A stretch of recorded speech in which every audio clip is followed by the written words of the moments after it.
core contributor to T protocol. He's going to be talking about open source and the problems and challenges of maintaining open source. So thank you, Max.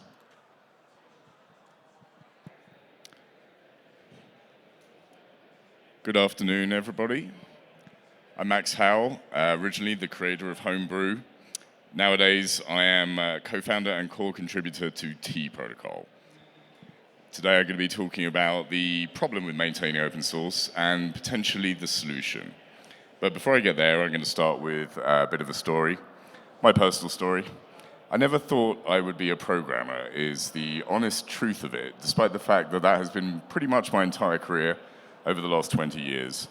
I remember when I was maybe 15 or 16, I wasn't really sure what I wanted to do with myself, and I went to a job fair. And while I was there were dozens of extremely professional people telling me about their different career choices. And then I met the programmers. These two people honestly scared me a little with their unbelievable geekiness, and I backed off.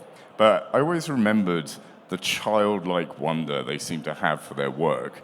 And out of everybody there, they were easily the most passionate. So I did a chemistry degree. I went into the chemistry industry, and I discovered after about a year that everybody was right. Chemistry really is very boring.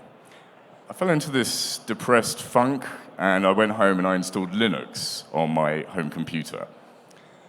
I discovered open source. I discovered the open source communities of the world and how they were trying to build something new and special, how they were trying to innovate in a world that was dominated by companies like Microsoft and Sun and other extremely dull enterprise-type vendors. It was through my work on open source that I managed to get into the industry. I don't have a computer science degree to this day. I still cannot invert a binary tree. But some company noticed my work and offered me a job. While I was there, I created Homebrew. Homebrew has become one of the biggest open source projects of all time. When I started writing it, I didn't really know what to expect. I worked on the apps team at the company I was at. We maintained 6 apps: Mac, Linux, Windows, Android, iPhone, and even a BlackBerry app. And I'm very happy to say that there is no longer a BlackBerry app store.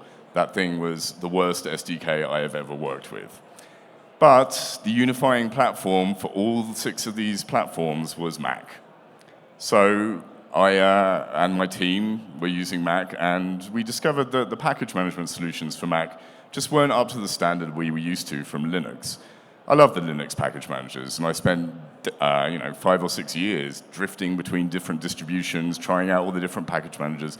In the end, my favorite was Pacman by Arch Linux, and the stuff on Mac at the time just didn't really cut it, so I used to complain incessantly about this situation at the pub after work. And one day, one of my co-workers just had had enough, told me to shut up and do something about it. So I went home and I committed the first commit to Homebrew.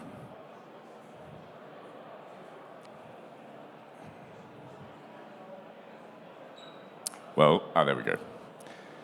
So this is an interesting video of the commits to Homebrew during the first few years. And there you go. After a few weeks, it just suddenly captured everyone's attention. Like, I tweeted about it a few times.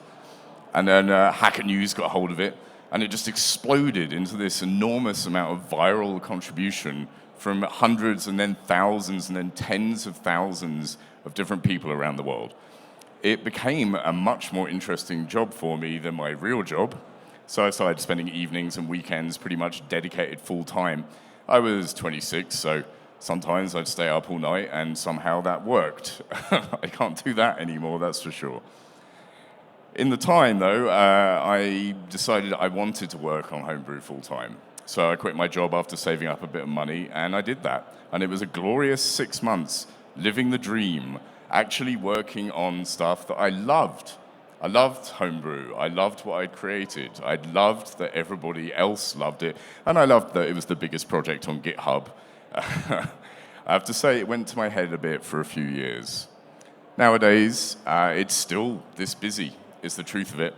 I've since passed it on to these people. These people stepped up to be a part of Homebrew and eventually took over from me when I eventually burned out. Because every so often, I would have to get another job and earn some money so that I could then go back to working on open source after saving up a bit of money. This cycle has been most of my career, and I burned out on it. And something's not right with that.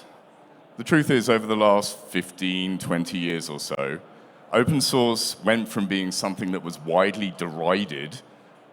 Big companies like Microsoft used to claim that it was dangerous. It's a bit unbelievable nowadays, since they're very fond of open source, but 20 years ago, that was not the case. Nowadays, it is the base of an awful lot of software.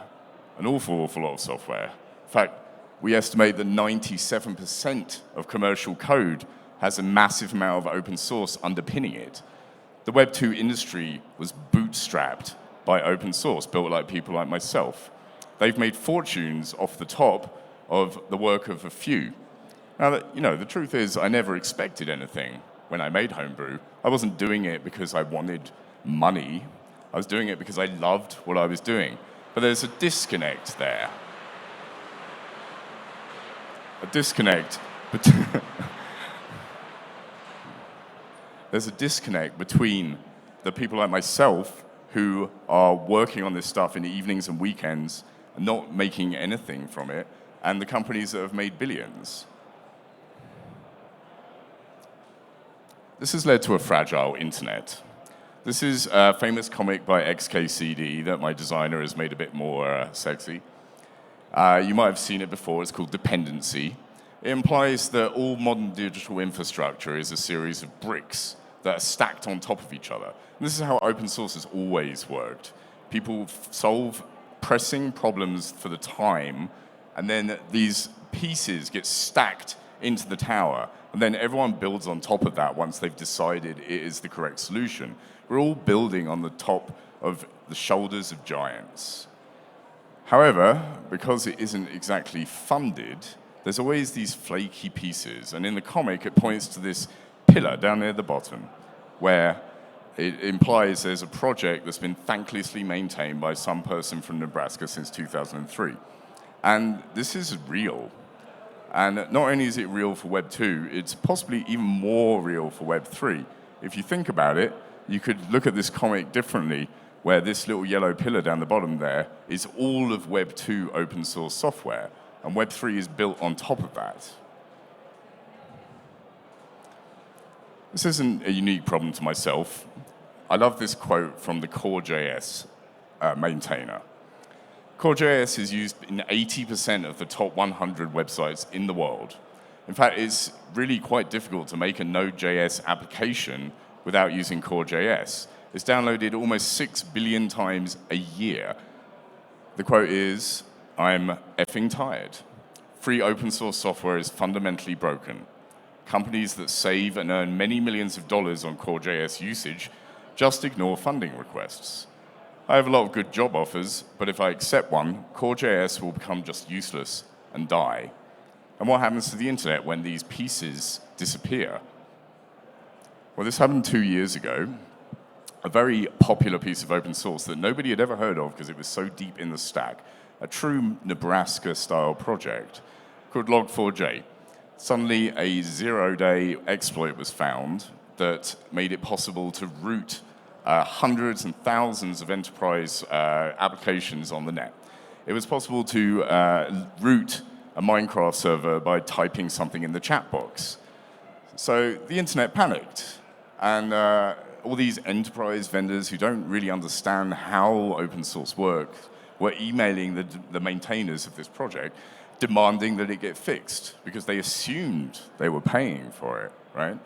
And the maintainers went on Twitter and they were like, "Hey, we'll fix the bug. We care about the software, but we're unpaid volunteers who make this software. So maybe after we fixed it, we could get some funding from you." So they fixed it, and they're still unfunded. And then we have massive projects like FFmpeg, who periodically tweet this, stating the fact that all video infrastructure on the internet uses their software, including YouTube, including Netflix, all of them. These are incredibly profitable platforms, and yet they don't really have any funding. So a couple of years ago, I was once again in between jobs, wanting to work on open source full time, and I explored what was out there. And I didn't find anything that I really felt was going to work still. 6 or 7 years ago, I tried the Patreon route. That does work for some open source maintainers. So I spent 4 months marketing myself like I've never done it before. And after that time, I figured I'd probably spend 30 to 40% of my time marketing myself, where I wanted to spend all that time working on the open source software. And yet still, I wasn't earning enough on my Patreon to pay my rent. So I looked deeper. I decided that this was a personal mission that maybe it was up to me to solve. And I discovered crypto. Unlike most of you here, I'm sure, I'm relatively new to crypto. I had ignored it.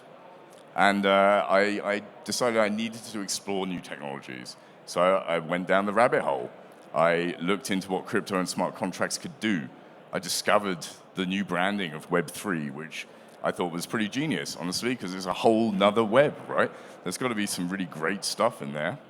And while exploring that, I realized that open source slots into the Web3 model perfectly. Open source is already decentralized. Open source is all about community. Community is one of the most important parts of how open source functions. And Web3 is all about these pieces too. And I realized that tokenization can empower developers to contribute to open source while reaping overdue rewards. I had a vision in my head where the package managers that I contributed to put their data on chain, and we used the dependency graph to somehow funnel token through. So we founded T. T's mission is to sustain open source as it sustains us. There's 2.2 million Web2 open source devs out there. Compare that with probably 30,000 Web3 devs. These people need to be sustained, and yet they have, like I was, been missing out on the incentivization and the way that crypto can fix situations like this. We want to bring all 2.2 million of those developers onto Web3. So how does it work? Well, at the core of what we're doing is our proof of contribution algorithm. We've indexed all the package managers, and then we find that dependency graph between open source projects. Just like the tower I was talking about earlier, these bricks build on top of each other. And when you make an open source project, that dependency choice that you're making is really a reputational stake. Your reputation is dependent on the reputation of your dependencies. So we use that to rank all open source projects. The more important open source projects are more depended upon. They have higher impact. They keep the internet running more than the rest. And then every day we throw token at these open source projects based on their ranking. The T token rewards. We're also introducing on-chain governance to 10.5 million open source projects. These are projects that haven't really understood how smart contracts and DAOs can improve the governance systems that they already have in place for their projects. And finally, this isn't just for open source devs. It's not just for non-open source devs. This is for everybody who believes in the value of open source and wants to participate in that value ecosystem. Let's face it, open source underpins everything nowadays. It went to Mars, it's at the bottom of the ocean, it's in everybody's computers and phones. It's everywhere. So the value of open source is commensurate to some value of the software industry as a whole. Last Wednesday, we launched our testnet. It's been a long 2 years, and we've designed what we think to be a really amazing protocol and tokenomics model. Testnet went live last Wednesday. Here we are today. We have over 250,000 users active on our app and protocol. And we have over 700 open source projects signed up. I spent the last 2 to 3 months phoning open source maintainers, key and core open source maintainers, asking them what they needed, what they wanted. And all of them have a dream, like I did, to work on open source full time. And almost all of them are having extreme trouble with existing methods of making that a reality. So they've all onboarded. And the testnet's until June, so we're going to continue onboarding projects. If you have one, please onboard it. We also have a $250,000 grant program as an incentive to onboard during the testnet. So if you have an open source project, contact us. It's on the website, and you may be eligible for a grant of $5,000 to $10,000. Although you don't need that, the T token will be that future.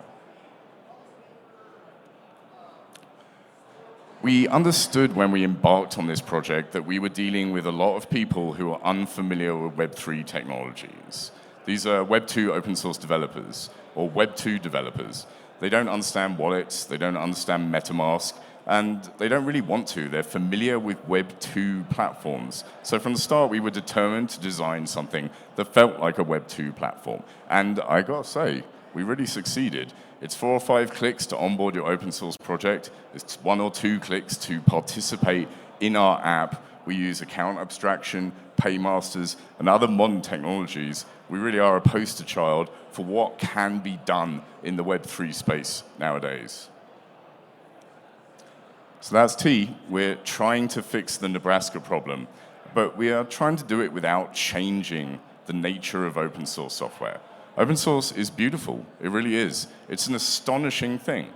I often find it remarkable how it went from being that thing that Microsoft described as dangerous to backing up every piece of software in the modern world. But it's because it proved itself.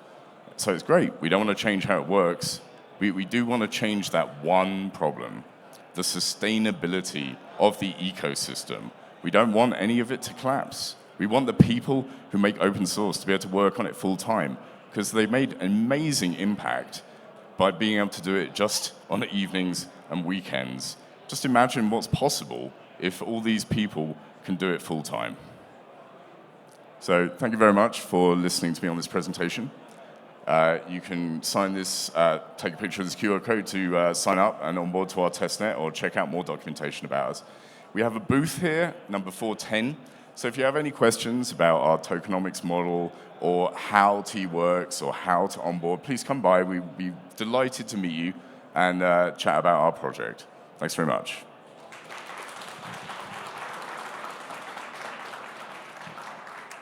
Apparently I have a few minutes for questions, so if anyone wants to ask a question, there's a microphone here at the front, and I'll stand here until it gets awkward.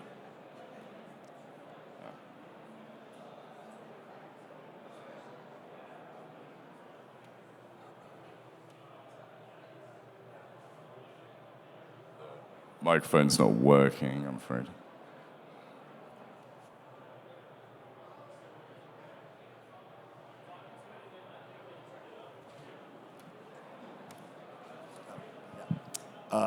Something we saw from the recent StarkNet airdrop and that we're seeing with Scroll right now is a lot of people trying to kind of farm open source contributions without actually contributing anything to the sustainability or the long term of these projects. I'm curious how the T algorithm determines what is like a useful or a good open source contribution from people that are just, like I said, trying to farm or just trying to get involved without contributing anything useful to exploit the distribution mechanism of T. Yes, well, sorry. Yes, indeed. It's very important to us that open source maintainers are rewarded without it becoming some kind of burden for them in another way. So our algorithm measures the impact based on your position in the graph, the dependency graph of open source. It's very, very difficult to game. Like, we considered other options like installs or GitHub stars, for example. Like, those aren't things that are universal to all open source projects for a start. Also, it's very easy to game. So the dependency graph is other open source projects that we already trust declaring their trust. We basically modeled this on Google's PageRank algorithm. We can all see how successful that was until, 2 or 3 years ago, but it will work for open source. It's a much simpler and more refined system. So it's completely something we don't want for any participants to be gaining from open source projects in any way whatsoever. And we had a small set of problems last week where some people were trying to farm open source projects, and we very quickly built a barrier to stop that from happening. So it's almost completely stopped at this point.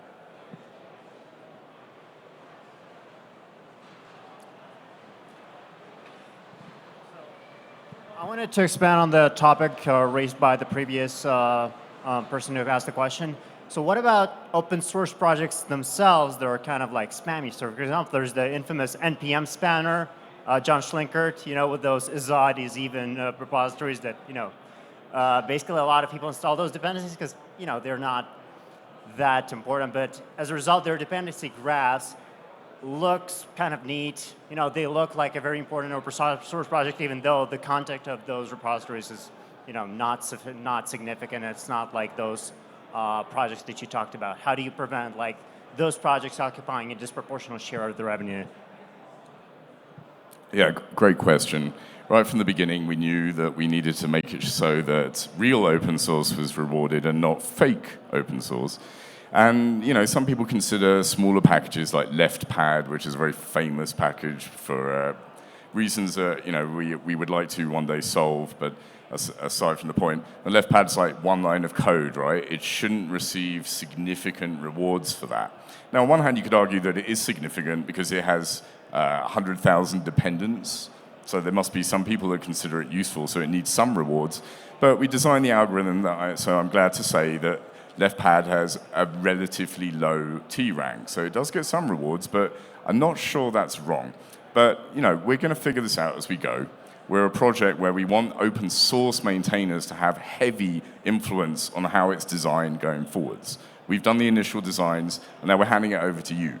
The governance of the project will be run by open source people, and votes on chain will be done by open source maintainers. So let's fix the problems as we find them together, like a true open source project. Well, I think that's all the questions. Thank you very much. Thank you very much, Max. Super interesting. Thank you.